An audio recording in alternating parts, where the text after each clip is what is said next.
Talent അക്കാദമിയുടെ online current affairs ക്ലാസ്സിലേക്ക് സ്വാഗതം.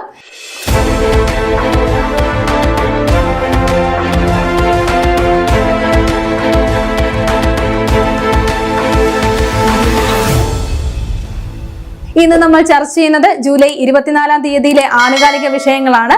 ക്ലാസ്സുമായി ബന്ധപ്പെട്ട നോട്ടുകൾ ടാലന്റ് അക്കാദമിയുടെ ടെലഗ്രാം ചാനലിലും അതേപോലെ വാട്സ്ആപ്പ് ഗ്രൂപ്പുകളിലും ലഭ്യമാണ്. ക്ലാസ്സുമായി ബന്ധപ്പെട്ട എക്സാമുകൾ നിങ്ങൾക്ക് നെയ്യാർ ആപ്പ് വഴി പരിശീലിക്കാവുന്നതാണ്.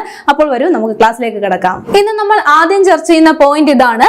2024 ജൂലൈയിൽ നിപ്പ വൈറസ് ബാധയെ തുടർന്ന് മരണം റിപ്പോർട്ട് ചെയ്ത, അതായത് കേരളത്തിൽ മരണം റിപ്പോർട്ട് ചെയ്ത ജില്ല ഏതെന്നാണ്. അപ്പോൾ എപ്പോഴാണെന്ന് ഓർത്തു വെക്കുക, 2024 ആണ്. 2024 ജൂലൈയിൽ നിപ്പ വൈറസ് ബാധയെ തുടർന്ന് ഒരു മരണം സംഭവിച്ചു. അപ്പോൾ ആ മരണം റിപ്പോർട്ട് ചെയ്ത കേരളത്തിലെ ജില്ല ഏതെന്നാണ് ചോദ്യം. ഉത്തരം എന്താണ്? മലപ്പുറമാണ്. മലപ്പുറത്താണ്. എന്താണെന്ന് ഓർത്തു വെക്കുക, നിപ്പ വൈറസ്. എന്താണ്? നിപ്പ വൈറസ് ബാധയെ തുടർന്നാണ് മരണം സംഭവിച്ചിരിക്കുന്നത്. അപ്പോൾ ഈ മരണം റിപ്പോർട്ട് ചെയ്ത ജില്ല ഏതാണ്? മലപ്പുറമാണ്. അപ്പോൾ അതോടൊപ്പം തന്നെ ഓർത്തു വെക്കുക, ആദ്യമായി കേരളത്തിൽ നിപ്പ വൈറസ് ബാധയെ തുടർന്ന് മരണം റിപ്പോർട്ട് ചെയ്ത ജില്ല ഏതായിരുന്നു? അത് കോഴിക്കോടാണ്. ഏതാണെന്ന് ഓർത്തു വെക്കുക, കോഴിക്കോടാണ് എന്താണ് നിപ്പ വൈറസ് ബാധയെ തുടർന്ന് ആദ്യമായി കേരളത്തിൽ ഒരു മരണം റിപ്പോർട്ട് ചെയ്തത്. അതോടൊപ്പം ഓർത്തു വെക്കുക, കേരളത്തിൽ മുമ്പുണ്ടായ നിപ്പ വൈറസ് വ്യാപിച്ചതും ആ ഒരു വ്യാപിച്ചതിനെ തുടർന്നുണ്ടായ മരണങ്ങളും പ്രമേയമാക്കി പുറത്തിറങ്ങിയ സിനിമ ഏതാണ്? അത് വൈറസ് എന്നുള്ള സിനിമയാണ്. ഏതാണ്? വൈറസ് എന്നുള്ള സിനിമയാണ്. ഓർത്തു വെക്കുക, എന്തിനെ ആസ്പദമാക്കിയിട്ടാണ്? നിപ്പ വൈറസ് കേരളത്തിൽ വ്യാപിച്ചതിനെ ആസ്പദമാക്കി പുറത്തിറങ്ങിയ സിനിമയാണ്. അപ്പോൾ നമ്മൾ ചർച്ച ചെയ്ത പോയിന്റ് ഇതാണ്. 2024 ജൂലൈയിൽ നിപ്പ വൈറസ് ബാധയെ തുടർന്ന് കേരളത്തിൽ മരണം റിപ്പോർട്ട് ചെയ്ത ജില്ല ഏതാണ്? മലപ്പുറമാണ്. ഇനി നമ്മൾ ചർച്ച ചെയ്യുന്നത് ഒരു പദ്ധതിയെ കുറിച്ചുള്ള പോയിന്റ് ആണ്. പദ്ധതിയുടെ പേര് ഓർത്ത് വെക്കുക, രാജീവ് ഗാന്ധി സിവിൽസ് അഭയഹസ്തം. എന്താണ്? രാജീവ് ഗാന്ധി സിവിൽസ് അഭയഹസ്തം എന്നുള്ള പദ്ധതിയാണ്. അപ്പോൾ അടുത്തിടെ ഈ ഒരു പദ്ധതി ആരംഭിച്ച സംസ്ഥാനം ഏതെന്നാണ് ചോദ്യം. ഏത് സംസ്ഥാനമാണ്? തെലങ്കാനയാണ് ഇങ്ങനെ ഒരു പദ്ധതി ആരംഭിച്ചിരിക്കുന്നത്. അപ്പോൾ പദ്ധതിയുടെ പേരെന്താണ്? രാജീവ് ഗാന്ധി സിവിൽസ് അഭയഹസ്തം എന്നുള്ളതാണ് പദ്ധതിയുടെ പേര്. അപ്പോൾ എന്തിനു വേണ്ടിയിട്ടുള്ളതാണ് ഈ പദ്ധതി എന്നുള്ള കാര്യം കൂടി ഓർത്തു വെക്കുക. അതായത് സിവിൽ സർവീസ്, എന്താണ്? സിവിൽ സർവീസ് പരീക്ഷയിൽ പ്രിലിംസ് പാസ്സാകുന്ന ഉദ്യോഗാർത്ഥികൾക്ക് 1 ലക്ഷം രൂപ, എത്രയാണ്? 1 ലക്ഷം രൂപയാണ് നൽകുന്നത്. എത്രയാണെന്ന് ഓർത്തു വെക്കുക, 1 ലക്ഷം രൂപ ധനസഹായം നൽകുന്ന പദ്ധതിയാണ് എന്ത്? രാജീവ് ഗാന്ധി സിവിൽസ് അഭയഹസ്തം പദ്ധതി. അപ്പോൾ ഈ ഒരു പദ്ധതി ആരംഭിച്ച സംസ്ഥാനം ഏതാണ്? അത് തെലങ്കാനയാണ്. അപ്പോൾ അതോടൊപ്പം തന്നെ ഓർത്തു വെക്കുക, തെലങ്കാന സംസ്ഥാനത്തിന്റെ മുഖ്യമന്ത്രി ആരാണ്? നമുക്കറിയാം, രേവന്ത് റെഡ്ഡിയാണ് എന്താണ് തെലങ്കാന സംസ്ഥാനത്തിന്റെ മുഖ്യമന്ത്രി. അപ്പോൾ നമ്മൾ ചർച്ച ചെയ്ത പോയിന്റ് ഒരു പദ്ധതിയെ കുറിച്ചുള്ള പോയിന്റ് ആയിരുന്നു. പദ്ധതിയുടെ പേരെന്താണ്? രാജീവ് ഗാന്ധി സിവിൽസ് അഭയഹസ്തം പദ്ധതിയാണ്. ഈ ഒരു പദ്ധതി അടുത്തിടെ ആരംഭിച്ച സംസ്ഥാനം ഏതാണ്? തെലങ്കാനയാണ്. എന്താണ് പദ്ധതിയുടെ പ്രത്യേകത എന്ന് ഓർത്തു വെക്കുക, സിവിൽ സർവീസ് പരീക്ഷയിൽ പ്രിലിംസ് പാസ്സാകുന്ന ഉദ്യോഗാർത്ഥികൾക്ക് 1 ലക്ഷം രൂപ ധനസഹായം നൽകുന്ന പദ്ധതിയാണ് എന്ത്? രാജീവ് ഗാന്ധി സിവിൽസ് അഭയഹസ്തം പദ്ധതി. പദ്ധതി ആരംഭിച്ചത് തെലങ്കാനയാണെന്ന് പറഞ്ഞു. തെലങ്കാനയിലെ മുഖ്യമന്ത്രി ആരാണ്? രേവന്ത് റെഡ്ഡിയാണ്. ഇനി നമ്മൾ ചർച്ച ചെയ്യുന്ന പോയിന്റ് ഇതാണ്. 2024 പശ്ചിമ ബംഗാളിൽ നിലവിൽ വന്ന ഉരുൾപൊട്ടൽ പ്രവചന സംവിധാനം. എന്താണ്? ഉരുൾപൊട്ടൽ പ്രവചന സംവിധാനം സ്ഥിതി ചെയ്യുന്നത് എവിടെയെന്നാണ്? എവിടെയാണ്? കൊൽക്കത്തയിലാണെന്ന് ഓർത്തു വെക്കുക. എവിടെയാണ്? കൊൽക്കത്തയിലാണ്. അപ്പോൾ എന്താണ്? പശ്ചിമ ബംഗാളിലാണ്. പശ്ചിമ ബംഗാളിലെ കൊൽക്കത്തയിലാണ് സ്ഥിതി ചെയ്യുന്നത്. എന്താണെന്ന് ഓർത്തു വെക്കുക, ഉരുൾപൊട്ടൽ. എന്താണ്? ഉരുൾപൊട്ടൽ പ്രവചന സംവിധാനമാണ്. 2024 പശ്ചിമ ബംഗാളിലെ കൊൽക്കത്തയിൽ ഈ ഒരു സംവിധാനം നിലവിൽ വന്നത് എന്നുള്ള കാര്യം കൂടി ഓർത്തു വെക്കുക. അതോടൊപ്പം തന്നെ ഓർത്തു വെക്കുക, 36, എത്രയാണ്? 36 കേന്ദ്രങ്ങളാണ്. അതായത് ഉരുൾപൊട്ടൽ സാധ്യതയുള്ള 36 കേന്ദ്രങ്ങളാണ് ഈ ഒരു പ്രവചന സംവിധാനത്തിന് കീഴിൽ വരുന്നത് എന്നുള്ള കാര്യം കൂടി ഓർത്തു വെക്കുക. അപ്പോൾ എന്താണ് പോയിന്റ്? 2024 പശ്ചിമ ബംഗാളിൽ നിലവിൽ വന്ന ഉരുൾപൊട്ടൽ പ്രവചന സംവിധാനം സ്ഥിതി ചെയ്യുന്നത് എവിടെയാണ്? കൊൽക്കത്തയിലാണ്. അടുത്ത നമ്മൾ ചർച്ച ചെയ്യുന്നത് ഇന്നത്തെ ഏറ്റവും പ്രധാനപ്പെട്ട ഒരു പോയിന്റ് ആണ്. കേന്ദ്ര ബഡ്ജറ്റ് 2024-25 ആണ് നമ്മൾ ചർച്ച ചെയ്യുന്നത്. അപ്പോൾ കേന്ദ്ര ബഡ്ജറ്റ് 2024-25 അവതരിപ്പിച്ചത് ആരാണ്? അത് നിർമ്മല സീതാരാമനാണ് അവതരിപ്പിച്ചത്. തുടർച്ചയായി 7ാം തവണയാണ്, ഓർത്തു വെക്കുക, തുടർച്ചയായി 7ാം തവണയാണ് നിർമ്മല സീതാരാമൻ എന്താണ് കേന്ദ്ര ബഡ്ജറ്റ് അവതരിപ്പിക്കുന്നത് എന്നുള്ള കാര്യം ഓർത്തു വെക്കുക.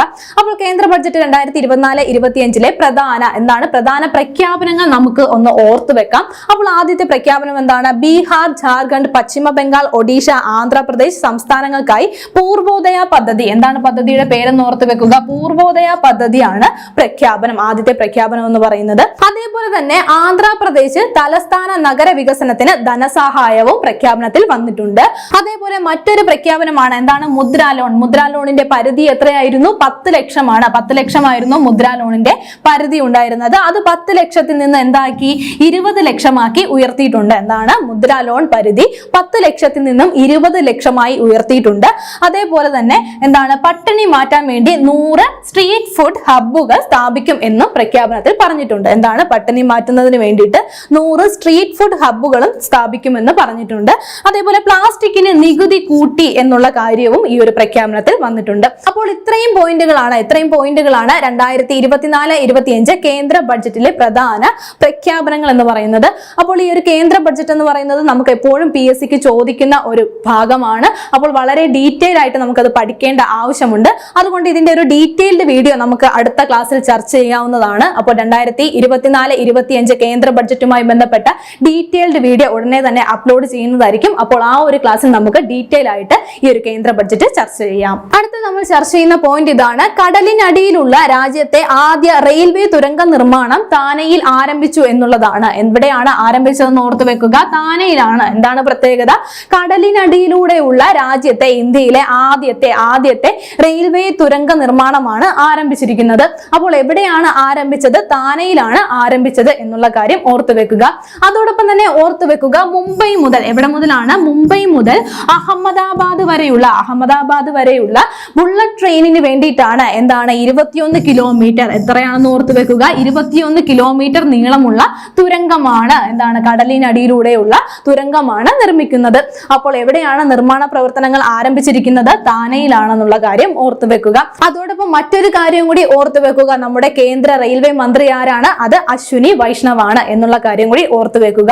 അപ്പോൾ നമ്മൾ പറഞ്ഞ പോയിന്റ് ഇതാണ്. കടലിനടിയിലൂടെയുള്ള രാജ്യത്തെ ആദ്യ റെയിൽവേ തുരങ്ക നിർമ്മാണം താനെയിൽ ആരംഭിച്ചിരിക്കുകയാണ്. അടുത്തത് സ്പോർട്സുമായി ബന്ധപ്പെട്ട ഒരു പോയിന്റ് ആണ് ചർച്ച ചെയ്യുന്നത്. പാരീസ് ഒളിമ്പിക്സോട് കൂടി വിരമിക്കുമെന്ന് പ്രഖ്യാപിച്ച ഇന്ത്യൻ ഹോക്കി താരം ആരാണ്?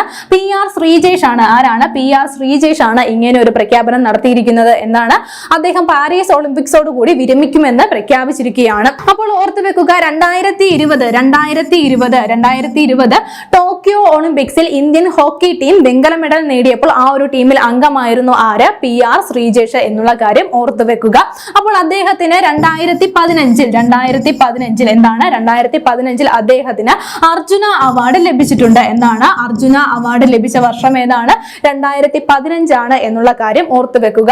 അതേപോലെ 2017 അദ്ദേഹത്തിന് പത്മശ്രീ ലഭിച്ചിട്ടുണ്ട്. എന്താണ് പത്മശ്രീ ലഭിച്ചത് എന്താണെന്ന് ഓർത്തു വെക്കുക. 2017 എന്താണ് PR ശ്രീജേഷിന് പത്മശ്രീ ലഭിച്ചത്. 2021 അദ്ദേഹത്തിന് എന്താണ് ഖേൽ രത്ന പുരസ്കാരവും ലഭിച്ചിരുന്നു. എന്താണ് 2021 അദ്ദേഹത്തിന് ഖേൽ രത്ന പുരസ്കാരം ലഭിച്ചത് എന്നുള്ള കാര്യം ഓർത്തു വെക്കുക. അപ്പോൾ നമ്മൾ ചർച്ച ചെയ്ത പോയിന്റ് ഇതാണ്. പാരീസ് ഒളിമ്പിക്സോട് കൂടി വിരമിക്കുമെന്ന് പ്രഖ്യാപിച്ച ഇന്ത്യൻ ഹോക്കി താരം ആരാണ്? PR ശ്രീജേഷ് ആണ്. അദ്ദേഹം 2020 ടോക്കിയോ ഒളിമ്പിക്സിൽ ഇന്ത്യൻ ഹോക്കി ടീം വെങ്കല മെഡൽ നേടിയപ്പോൾ ആ ഒരു ടീമിൽ അംഗമായിരുന്നു. അതേപോലെ 2015 അദ്ദേഹത്തിന് അർജുന അവാർഡ് ലഭിക്കുകയുണ്ടായി. 2017 അദ്ദേഹത്തിന് പത്മശ്രീയാണ് ലഭിച്ചത്. അതേപോലെ 2021 അദ്ദേഹത്തിന് ഖേൽ രത്ന പുരസ്കാരവും ലഭിച്ചിട്ടുണ്ട്. അടുത്ത നമ്മൾ ചർച്ച ചെയ്യുന്ന പോയിന്റ് ഇതാണ്. 2024 പ്ലേ സ്പോർട്സിന്റെ ബ്രാൻഡ് അംബാസഡർമാരായി തിരഞ്ഞെടുക്കപ്പെട്ടത് ആരൊക്കെ എന്നാണ് നമുക്ക് നോക്കാം. ആദ്യത്തെ ആള് ആരാണ്? സാനിയ മിർസയാണ്. അതേപോലെ തന്നെ മേരി കോം, അതേപോലെ തന്നെ രൺവിജയ് സിംഹ എന്നിവരാണ് എന്താണെന്ന് ഓർത്തു വെക്കുക 2024 പ്ലേ സ്പോർട്സിന്റെ ബ്രാൻഡ് അംബാസഡർമാരായി തിരഞ്ഞെടുക്കപ്പെട്ടത്. അപ്പോൾ ആരൊക്കെയാണെന്ന് പ്രത്യേകം ഓർത്തു വെക്കുക. സാനിയ മിർസ, അതേപോലെ മേരി കോം, രൺവിജയ് സിംഹ എന്നിവരാണ് ഈ ഒരു സ്ഥാനത്തേക്ക് വന്നിരിക്കുന്നത്. എന്തിന്റെയാണെന്ന് പ്രത്യേകം ഓർത്തു വെക്കുക. പ്ലേ സ്പോർട്സിന്റെ ബ്രാൻഡ് അംബാസഡർമാരായിട്ടാണ് തിരഞ്ഞെടുക്കപ്പെട്ടിരിക്കുന്നത്. അടുത്തത് നമ്മൾ ചർച്ച ചെയ്യുന്നത് ഈയിടെയായി വാർത്തകളിൽ നിറഞ്ഞിരിക്കുന്ന ഒരു വസ്തുതയാണ്. 2024 ജൂലൈയിൽ തീപിടുത്തമുണ്ടായ ഇന്ത്യൻ നാവികസേന കപ്പൽ ഏതെന്നാണ്? ഏത് കപ്പലിനാണ്? INS ബ്രഹ്മപുത്രയ്ക്കാണ്. എന്താണ്? INS ബ്രഹ്മപുത്രയ്ക്കാണ്. എന്താണ് 2024 ജൂലൈയിൽ തീപിടുത്തമാണ് ഉണ്ടായിരിക്കുന്നത്. എന്താണ്? തീപിടുത്തം ഉണ്ടായിരിക്കുകയാണ്. അപ്പോൾ ഏതാണ് ആ ഇന്ത്യൻ നാവികസേന കപ്പൽ എന്ന് പ്രത്യേകം ഓർത്തു വെക്കുക. INS ബ്രഹ്മപുത്രയ്ക്കാണ് എന്താണ് 2024 ജൂലൈയിൽ തീപിടുത്തം ഉണ്ടായത്.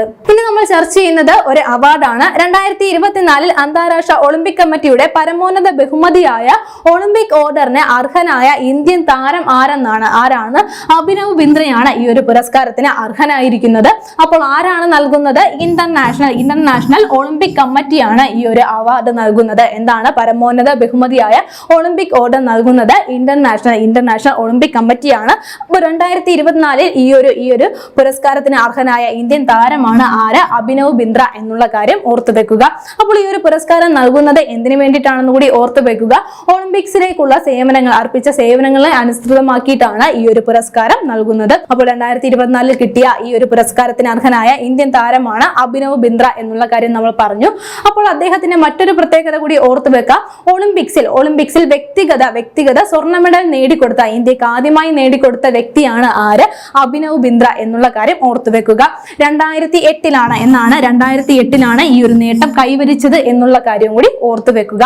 എന്താണെന്ന് ഓർത്തു വെക്കുക. എന്താണ്? ഒളിമ്പിക്സിൽ വ്യക്തിഗത സ്വർണം നേടിക്കൊടുത്ത, ഇന്ത്യക്ക് നേടിക്കൊടുത്ത ആദ്യ വ്യക്തിയാണ് ആര്? അഭിനവ് ബിന്ദ്ര. 2008 ഈ ഒരു നേട്ടം കൈവരിച്ചത്. അപ്പോൾ നമ്മൾ പറഞ്ഞു എന്താണ്? അന്താരാഷ്ട്ര ഒളിമ്പിക് കമ്മിറ്റിയുടെ പരമോന്നത ബഹുമതിയായ ഒളിമ്പിക് ഓർഡറിന് അദ്ദേഹം അർഹനായെന്ന്. അപ്പോൾ ഈ ഒരു പുരസ്കാരം നേരിട്ട് നൽകുന്നത് എന്നാണെന്ന് കൂടി ഓർത്തു വെക്കുക. IOC-യുടെ 142ാമത് സെഷൻ നടക്കുന്ന വേദിയിൽ വെച്ചാണ് എന്താണ് ഈ ഒരു പുരസ്കാരം അദ്ദേഹത്തിന് നൽകുന്നത്. അപ്പോൾ നമ്മൾ ചർച്ച ചെയ്തത് ഒരു അവാർഡാണ്. എന്താണ്? 2024 അന്താരാഷ്ട്ര ഒളിമ്പിക് കമ്മിറ്റിയുടെ പരമോന്നത ബഹുമതിയായ ഒളിമ്പിക് ഓർഡറിന് അർഹനായ ഇന്ത്യൻ താരമാരാണ്? അത് അഭിനവ് ബിന്ദ്രയാണ്. വീണ്ടും ഒരു അവാർഡാണ് നമ്മൾ ചർച്ച ചെയ്യുന്നത്. 2020 എന്നത്തെയാണെന്ന് ഓർത്തു വെക്കുക. 2020 ഗാന്ധി മണ്ടേല പീസ് അവാർഡ് നേടിയത് ആരാണ്? റിഗോബെർട്ട മെഞ്ചുംതുമ്മാണ്. എന്താണ്? 2020 ഓർത്തു വെക്കുക. 2020 ഗാന്ധി മണ്ടേല പീസ് അവാർഡാണ് നേടിയത്. ആരാണ് നേടിയതെന്ന് ഓർത്തു വെക്കുക. ആരാണ്? റിഗോബെർട്ട മെഞ്ചുംതുമ്മാണ് ഈ ഒരു അവാർഡ് നേടിയത് എന്നുള്ള കാര്യം ഓർത്തു വെക്കുക. അപ്പോൾ റിഗോബെർട്ടയുടെ മറ്റൊരു പ്രത്യേകത കൂടി നമുക്ക് ഓർത്തു വെക്കാം. 1992 സമാധാനത്തിനുള്ള നൊബേൽ സമ്മാന ജേതാവ് കൂടിയാണ് ആര്? റിഗോബെർട്ട എന്നുള്ള കാര്യം ഓർത്തു വെക്കുക. അതേപോലെ തന്നെ എന്താണ് മറ്റൊരു പ്രത്യേകത കൂടി നമുക്ക് ഓർത്തു വെക്കാം. വിവിധ ഗോത്രവർഗക്കാരുടെ സംരക്ഷണത്തിനും സാമൂഹിക നീതിക്കും വേണ്ടി പ്രവർത്തിച്ച വ്യക്തി കൂടിയാണ് ആര്? റിഗോബെർട്ട എന്നുള്ള കാര്യം ഓർത്തു വെക്കുക. അപ്പോൾ 1992 എന്താണ്? സമാധാനത്തിനുള്ള നൊബേൽ സമ്മാനം ലഭിച്ചത്. അതോടൊപ്പം റിഗോബെർട്ടയുടെ ആത്മകഥയുടെ പേര് എന്താണെന്ന് കൂടി നമുക്ക് ഓർത്തു വെക്കാം. എന്താണ് ആത്മകഥയുടെ പേര്? റിഗോബെർട്ട മെഞ്ചും. എന്താണ്? റിഗോബെർട്ട മെഞ്ചും ആ ഇന്ത്യൻ വുമൺ ഇൻ ഗ്വാട്ടിമാല എന്നുള്ളതാണ് എന്താണ് റിഗോബെർട്ടയുടെ ആത്മകഥയുടെ പേര് എന്നുള്ള കാര്യം കൂടി ഓർത്തു വെക്കുക. അപ്പോൾ ഈ ഒരു പുരസ്കാരം 2020 പ്രത്യേകം ഓർത്തു വെക്കുക. ഈ ഒരു പുരസ്കാരം നൽകുന്നത് എന്തിനു വേണ്ടിയാണെന്നുള്ള കാര്യം കൂടി ഓർത്തു വെക്കുക. ഗാന്ധിജിയുടെയും നെൽസൺ മണ്ടേലയുടെയും അവരുടെ പ്രവർത്തനങ്ങൾ പ്രോത്സാഹിപ്പിക്കുന്നതിന് വേണ്ടിയിട്ടാണ്, അവരുടെ പ്രവർത്തനങ്ങൾ അനുസ്മരിപ്പിക്കുന്നതിന് വേണ്ടിയിട്ടാണ് ഈ ഒരു പുരസ്കാരം എല്ലാ വർഷവും നൽകുന്നത്. അപ്പോൾ 2020 ഈ ഒരു പുരസ്കാരം ലഭിച്ചത് ഗാന്ധി മണ്ടേല പീസ് അവാർഡ് നേടിയത് ആരാണെന്ന് ഓർത്തു വെക്കുക. ആരാണ്? റിഗോബെർട്ട മെഞ്ചുംതുമ്മാണ്. അടുത്തത് ഒരു അപ്പോയിന്റ്മെന്റ് ആണ് നമ്മൾ ചർച്ച ചെയ്യുന്നത്. 2024 ഫെഡറൽ ബാങ്കിന്റെ MD ആൻഡ് CEO ആയി നിയമിതനായത് ആരാണെന്ന് ഓർത്തു വെക്കാം. കൃഷ്ണൻ വെങ്കട് സുബ്രഹ്മണ്യൻ ആണ്. ആരാണ്? കൃഷ്ണൻ വെങ്കട് സുബ്രഹ്മണ്യൻ ആണ്. എന്തിന്റെയാണെന്ന് ഓർത്തു വെക്കുക. ഫെഡറൽ ബാങ്കിന്റെയാണ്. 2024 ഫെഡറൽ ബാങ്കിന്റെ MD ആൻഡ് CEO ആയിട്ടാണ് അദ്ദേഹം നിയമിതനായിരിക്കുന്നത്. അപ്പോൾ പേരോർത്തു വെക്കുക. കൃഷ്ണൻ വെങ്കട് സുബ്രഹ്മണ്യൻ.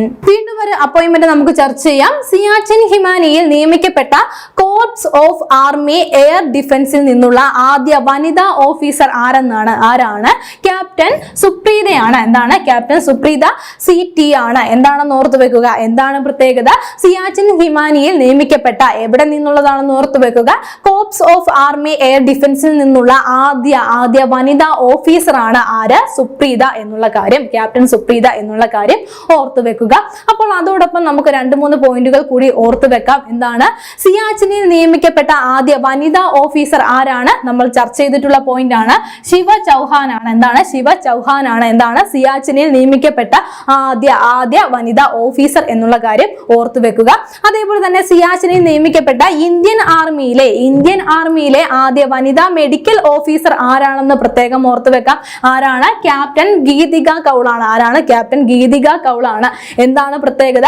സിയാച്ചിനിൽ നിയമിക്കപ്പെട്ട ഇന്ത്യൻ ആർമിയിലെ ആദ്യ വനിതാ മെഡിക്കൽ ഓഫീസർ ആണ് ആര്? ഗീതിക കൗൾ. അതേപോലെ തന്നെ ഓർത്തു വെക്കുക, ഇന്ത്യൻ ആർമിയിൽ നിന്ന് എന്താണ്? ഇന്ത്യൻ ആർമിയിൽ നിന്ന് സിയാച്ചിൻ ഗ്ലേസിയറിൽ എന്താണ്? സിയാച്ചിൻ ഗ്ലേസിയറിൽ ഓപ്പറേഷണൽ പോസ്റ്റിലേക്ക് നിയമിക്കപ്പെട്ട ആദ്യ വനിതാ മെഡിക്കൽ ഓഫീസർ ആണ് ആര്? ക്യാപ്റ്റൻ ഫാത്തിമ വസീം എന്നുള്ള കാര്യം ഓർത്തു വെക്കുക. അപ്പോൾ ഈ ഒരു 3 പോയിന്റുകളും ഈ ഒരു പോയിന്റിനോടൊപ്പം നമുക്ക് ഓർത്തു വെക്കാം. അപ്പോൾ നമ്മൾ ചർച്ച ചെയ്ത പോയിന്റ് ഇതാണ്. സിയാച്ചിൻ ഹിമാനിയിൽ നിയമിക്കപ്പെട്ട കോർപ്സ് ഓഫ് ആർമി എയർ ഡിഫൻസിൽ നിന്നുള്ള ആദ്യ വനിതാ ഓഫീസർ ആണ് ആര്? Captain Supreetha CT. അടുത്ത നമ്മൾ നോക്കുന്ന പോയിന്റ് ഇതാണ്. അടുത്തിടെ യുനെസ്കോയുടെ ലോക പൈതൃക സൈറ്റിലേക്ക് നാമനിർദ്ദേശം ചെയ്യപ്പെട്ട അസമിൽ നിന്നുള്ള ചരിത്ര സ്മാരകം ഏതാണെന്ന് ഓർത്തു വെക്കാം. എന്താണ്? ചരൈദിയോ. എന്താണ്? ചരൈദിയോ മൈദം എന്നുള്ള ചരിത്ര സ്മാരകമാണ്. എന്താണ് പ്രത്യേകത? അടുത്തിടെ യുനെസ്കോയുടെ ലോക പൈതൃക സൈറ്റിലേക്ക് നാമനിർദ്ദേശം ചെയ്യപ്പെട്ട അസമിൽ നിന്നുള്ള ചരിത്ര സ്മാരകമാണ്. എന്താണെന്ന് ഓർത്തു വെക്കുക. എന്താണ്? ചരൈദിയോ മൈദം എന്നുള്ള ചരിത്ര സ്മാരകം. അപ്പോൾ എന്താണ് ചരൈദിയോ മൈദം എന്നുള്ള കാര്യം കൂടി ഓർത്തു വെക്കുക. പണ്ടുണ്ടായിരുന്ന അഹോം രാജാക്കന്മാരുടെയും രാജ്ഞിമാരുടെയും ശ്മശാന സ്ഥലങ്ങളാണ് എന്തെന്ന് ഓർത്തു വെക്കുക. എന്താണ്? ചരൈദിയോ മൈദം എന്നുള്ള കാര്യം ഓർത്തു വെക്കുക. എന്താണ് ചരൈദിയോ മൈദം? എന്താണ് പ്രത്യേകത? അടുത്തിടെ യുനെസ്കോയുടെ ലോക പൈതൃക സൈറ്റിലേക്ക് നാമനിർദ്ദേശം ചെയ്യപ്പെട്ട അസമിൽ നിന്നുള്ള ചരിത്ര സ്മാരകങ്ങളാണ് ഇവ എന്നുള്ള കാര്യം ഓർത്തു വെക്കുക. അടുത്തത് സ്പേസുമായി ബന്ധപ്പെട്ട പോയിന്റുകളാണ് നമ്മൾ ചർച്ച ചെയ്യുന്നത്. അടുത്തിടെ ചൊവ്വയിൽ സൾഫർ സാന്നിധ്യം കണ്ടെത്തിയ നാസയുടെ റോവർ ഏതാണ്? ക്യൂരിയോസിറ്റി. എന്താണ്? ക്യൂരിയോസിറ്റി എന്നുള്ള നാസയുടെ എന്തിനാണെന്ന് ഓർത്തു വെക്കുക. നാസയുടെ റോവർ ആണ്. എന്താണ്? ചൊവ്വയിൽ നിന്ന് സൾഫർ എന്തിന്റെ സാന്നിധ്യമാണ്? സൾഫറിന്റെ സാന്നിധ്യം കണ്ടെത്തിയിരിക്കുന്നത് എന്നുള്ള കാര്യം ഓർത്തു വെക്കുക. അപ്പോൾ നമ്മൾ ചർച്ച ചെയ്ത പോയിന്റ് ഇതാണ്. അടുത്തിടെ ചൊവ്വയിൽ സൾഫറിന്റെ സാന്നിധ്യം കണ്ടെത്തിയ നാസയുടെ റോവർ ഏതാണ്? ക്യൂരിയോസിറ്റി ആണ്. അടുത്ത പോയിന്റ് ഇതാണ്. 2024 ജൂലൈയിൽ ഓക്സിജൻ ശ്വസിക്കുന്ന റോക്കറ്റ് പരീക്ഷണം നടത്തിയ രാജ്യം ഏതെന്നാണ്? ഇന്ത്യയാണ്. എന്താണെന്ന് ഓർത്തു വെക്കുക. ഇന്ത്യയാണ് ഇങ്ങനെ ഒരു പരീക്ഷണം നടത്തിയിരിക്കുന്നത്. എന്താണ് പ്രത്യേകത? ഓക്സിജൻ ശ്വസിക്കുന്ന റോക്കറ്റ് പരീക്ഷണമാണ്. എന്താണ്? ഓക്സിജൻ ശ്വസിച്ച് മുന്നേറാൻ കഴിയുന്ന റോക്കറ്റിന്റെ പരീക്ഷണമാണ് ഇന്ത്യ നടത്തിയിരിക്കുന്നത്.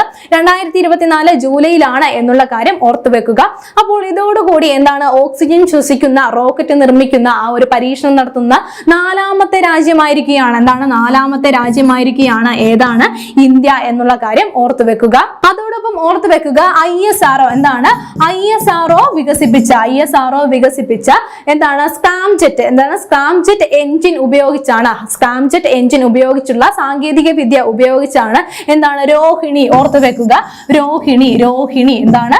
രോഹിണി 560 എന്നുള്ള ഈ ഒരു റോക്കറ്റ് പരീക്ഷിച്ചത് എന്നുള്ള കാര്യം കൂടി ഓർത്തു വെക്കാം. അപ്പോൾ നമ്മൾ ചർച്ച ചെയ്ത പോയിന്റ് ഇതാണ്. 2024 ജൂലൈയിൽ ഓക്സിജൻ ശ്വസിക്കുന്ന റോക്കറ്റ് പരീക്ഷണം നടത്തിയ രാജ്യം ഏതാണ്? ഇന്ത്യയാണ്. അപ്പോൾ ഇനി വരാനിരിക്കുന്ന പ്രധാന പരീക്ഷകൾ ഏതൊക്കെയാണെന്ന് കൂടി നമുക്ക് ഓർത്തു വെക്കാം. 10th ക്വാളിഫിക്കേഷൻ ഉള്ളവർക്കായിട്ട് വരുന്ന പരീക്ഷകൾ ഏതൊക്കെയാണ്? Assistant prison officer, assistant salesman, village field assistant, LGS company corporation എന്നുള്ളവയാണ് എന്താണ്? 10th ക്വാളിഫിക്കേഷൻ 10th ലെവൽ എക്സാമുകൾ വരുന്നത്.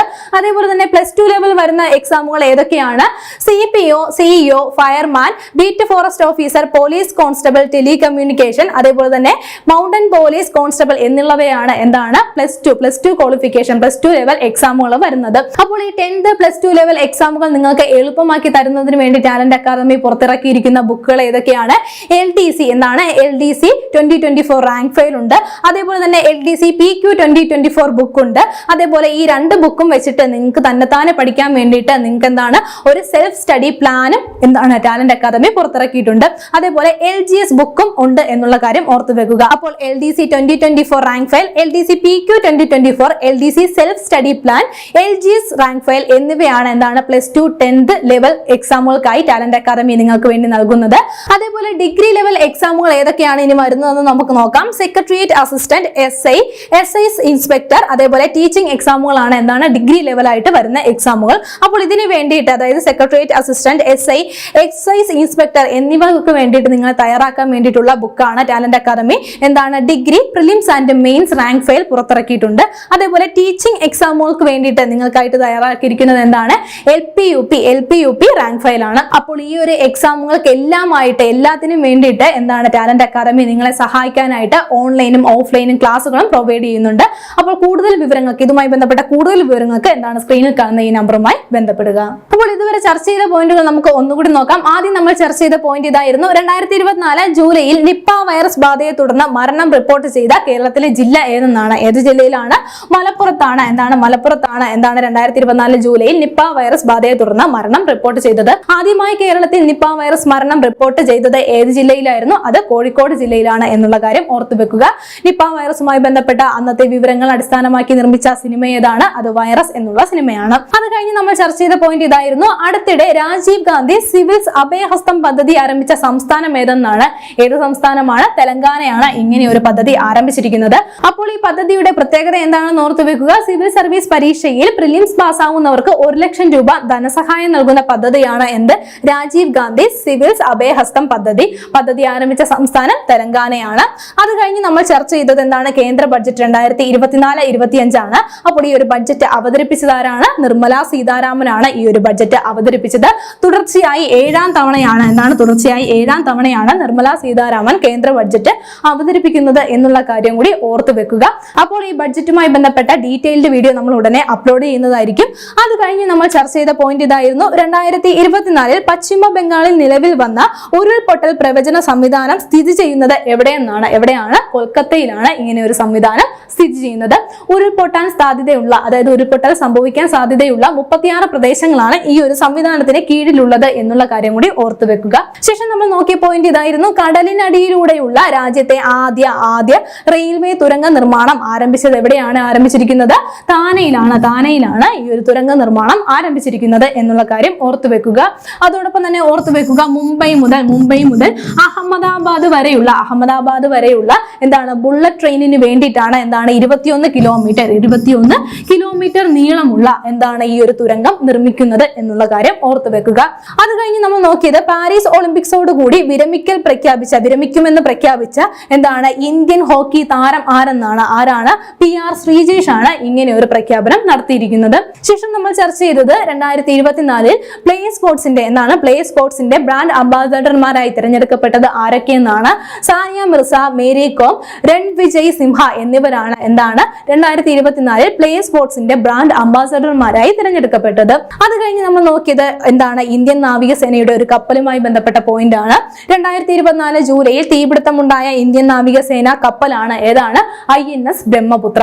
അത് കഴിഞ്ഞ് നമ്മൾ നോക്കിയ പോയിന്റ് ഇതായിരുന്നു. 2024 അന്താരാഷ്ട്ര ഒളിമ്പിക് കമ്മിറ്റിയുടെ പരമോന്നത ബഹുമതിയായ ഒളിമ്പിക് ഓർഡറിന് അർഹനായ ഇന്ത്യൻ താരം ആരാണ്? അഭിനവ് ബിന്ദ്രയാണ് എന്നുള്ള കാര്യം ഓർത്തു വെക്കുക. അപ്പോൾ ഈ ഒരു പുരസ്കാരം അദ്ദേഹത്തിന് നൽകുന്നത് എന്നാണെന്ന് ഓർത്തു വെക്കുക. IOC യുടെ 142ാമത് സെഷനിൽ വെച്ചായിരിക്കും ഈ ഒരു ബഹുമതി അദ്ദേഹത്തിന് നൽകുന്നത്. അതിനുശേഷം നമ്മൾ ചർച്ച ചെയ്ത പോയിന്റ് ഇതായിരുന്നു. 2020 ഗാന്ധി മണ്ടേല പീസ് അവാർഡ് നേടിയത് ആരാണ്? റിഗോ ബത്ത മെഞ്ചുന്തുമാണ് 2020 ഓർത്തു വെക്കുക. 2020 ഗാന്ധി മണ്ടേല പീസ് അവാർഡ് നേടിയത്. അതോടൊപ്പം തന്നെ ഓർത്തു വെക്കുക 1992 ആർക്കാണ്? റിഗോ ബത്തയ്ക്ക് എന്ത് പുരസ്കാരം ലഭിച്ചിരുന്നു? സമാധാനത്തിനുള്ള നൊബേൽ സമ്മാനവും ലഭിച്ചിരുന്നു എന്നുള്ള കാര്യം ഓർത്തു വെക്കുക. ശേഷം നമ്മൾ നോക്കിയ പോയിന്റ് ഇതായിരുന്നു. 2024 federal bank MD and CEO ആയി നിയമിതനായ വ്യക്തി ആരാണ്? കൃഷ്ണൻ വെങ്കട് സുബ്രഹ്മണ്യൻ ആണ് 2024 ഫെഡറൽ ബാങ്കിന്റെ MD ആൻഡ് CEO ആയി നിയമിതനായത്. അത് കഴിഞ്ഞ് നമ്മൾ നോക്കിയ പോയിന്റ് ഇതായിരുന്നു. സിയാച്ചിൻ ഹിമാനിയിൽ നിയമിക്കപ്പെട്ട കോർപ്സ് ഓഫ് ആർമി എയർ ഡിഫൻസിൽ നിന്നുള്ള ആദ്യ വനിതാ ഓഫീസർ ആരെന്നാണ്?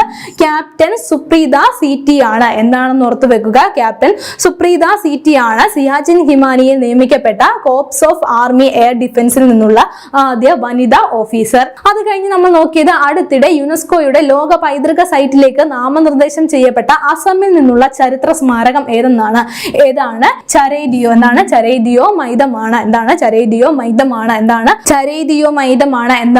അടുത്തിടെ യുനെസ്കോയുടെ ലോക പൈതൃക സൈറ്റിലേക്ക് നാമനിർദ്ദേശം ചെയ്യപ്പെട്ട ചെയ്യപ്പെട്ട അസമിൽ നിന്നുള്ള ചരിത്ര സ്മാരകം എന്നുള്ള കാര്യം ഓർത്തു വെക്കുക. അപ്പോൾ എന്താണ് ചരേദിയോ മൈദം എന്നുള്ള കാര്യം കൂടി നമ്മൾ പറഞ്ഞിരുന്നു. എന്താണ് അവയൊക്കെ? അഹോം എന്താണെന്ന് ഓർത്തു വെക്കുക. അഹോം രാജാക്കന്മാരുടെയും രാജ്ഞിമാരുടെയും എന്താണ് ശ്മശാന സ്ഥലങ്ങളാണ് എന്നുള്ള കാര്യം നമ്മൾ പറഞ്ഞിരുന്നു. അത് കഴിഞ്ഞ് നമ്മൾ നോക്കിയത് അടുത്തിടെ ചൊവ്വയിൽ സൾഫർ എന്താണ് സൾഫർ സാന്നിധ്യം കണ്ടെത്തിയ നാസയുടെ റോവർ ഏതാണ്? ക്യൂരിയോസിറ്റി. എന്താണ്? ക്യൂരിയോസിറ്റി എന്നുള്ള റോവറാണ്, നാസയുടെ റോവറാണ് അടുത്തിടെ ചൊവ്വയിൽ സൾഫറിന്റെ സാന്നിധ്യം കണ്ടെത്തിയത്. അത് കഴിഞ്ഞ് നമ്മൾ നോക്കിയ പോയിന്റ് 2024 ജൂലൈയിൽ ഓക്സിജൻ ശ്വസിക്കുന്ന റോക്കറ്റ് പരീക്ഷണം നടത്തിയ രാജ്യം ഏതാണ്? ഇന്ത്യയാണ്. എന്താണ്? ഇന്ത്യയാണ് എന്നുള്ള കാര്യം ഓർത്തു വെക്കുക. അപ്പോൾ ഇങ്ങനെ ഒരു പരീക്ഷണം നടത്തുന്ന 4ാമത്തെ രാജ്യമായി മാറുകയാണ് ആര്? ഇന്ത്യ എന്നുള്ള കാര്യം കൂടി ഓർത്തു വെക്കുക. കഴിഞ്ഞ ക്ലാസ്സുമായി ബന്ധപ്പെട്ട 2 ചോദ്യങ്ങൾ നൽകുകയാണ്. ശരിയുത്തരങ്ങൾ താഴെ കമന്റ് ചെയ്യുക. ആദ്യത്തെ ചോദ്യം ഇതാണ്: AIFFന്റെ പുതിയ സെക്രട്ടറി ജനറൽ ആയി തിരഞ്ഞെടുക്കപ്പെട്ടത് ആരെന്നാണ്? ഓപ്ഷൻസ് നോക്കാം. Option A Navas Meeran, option B Vinod Kumar, option C Jayesh George, option D P Anilkumar. രണ്ടാമത്തെ ചോദ്യം ഇതാണ്: 2024 formula 2 Hungarian grand prix sprint റേസിൽ ജേതാവായത് ആരെന്നാണ്? ഓപ്ഷൻസ് നോക്കാം. Option A Roman Stanek, option B Isack Hadjar, option C Paul Aron, option D Kush Maini. ശരിയുത്തരങ്ങൾ താഴെ കമന്റ് ചെയ്യുക. കഴിഞ്ഞ ക്ലാസ്സിൽ നൽകിയിരുന്ന ചോദ്യങ്ങളുടെ ഉത്തരങ്ങൾ ചർച്ച ചെയ്യാം. ആദ്യത്തെ ചോദ്യം ഇതായിരുന്നു: കേരള സർക്കാരിന്റെ ഡിസൈൻ പോളിസിയുടെ ഭാഗമായുള്ള ആദ്യ പദ്ധതിക്ക് തുടക്കം കുറിച്ചത് എവിടെയെന്നാണ്? ഓപ്ഷൻസ് ഇതൊക്കെയായിരുന്നു. Option A Thiruvananthapuram, option B Kollam, option C Alappuzha, option D Kozhikode. ശരിയുത്തരം ഏതാണ്? ഓപ്ഷൻ ബി ആണ് ശരിയുത്തരം. കൊല്ലത്താണ് ഈ ഒരു പദ്ധതിക്ക് തുടക്കം കുറിച്ചിരിക്കുന്നത് എന്നുള്ള കാര്യം ഓർത്തു വെക്കുക. അപ്പോൾ രണ്ടാമത്തെ ചോദ്യം ഇതായിരുന്നു: മരണവംശം എന്ന നോവലിന്റെ രചയിതാവ് ആരെന്നാണ്? ഓപ്ഷൻസ് ഇതൊക്കെയായിരുന്നു. Option A PV Shajikumar, option B Benyamin, option C Ambikasudhan Mangad, option D R Rajashree. അപ്പോൾ ശരിയുത്തരം ഏതാണ്? ഓപ്ഷൻ എ ആണ് ശരിയുത്തരം. ആരാണ്? PV ഷാജികുമാർ ആണ് എന്താണ് മരണവംശം എന്നുള്ള നോവലിന്റെ രചയിതാവ്. അപ്പോൾ 2 ചോദ്യങ്ങളുടെ ഉത്തരങ്ങൾ ഓർത്തു വെക്കുക. ഇന്ന് ചർച്ച ചെയ്ത പോയിന്റുകൾ എല്ലാവർക്കും മനസ്സിലായി കാണുമെന്ന് വിശ്വസിക്കുന്നു. നന്നായി പഠിക്കുക, നന്നായി മുന്നേറുക. മറ്റൊരു ക്ലാസ്സുമായി അടുത്ത ദിവസം കാണാം.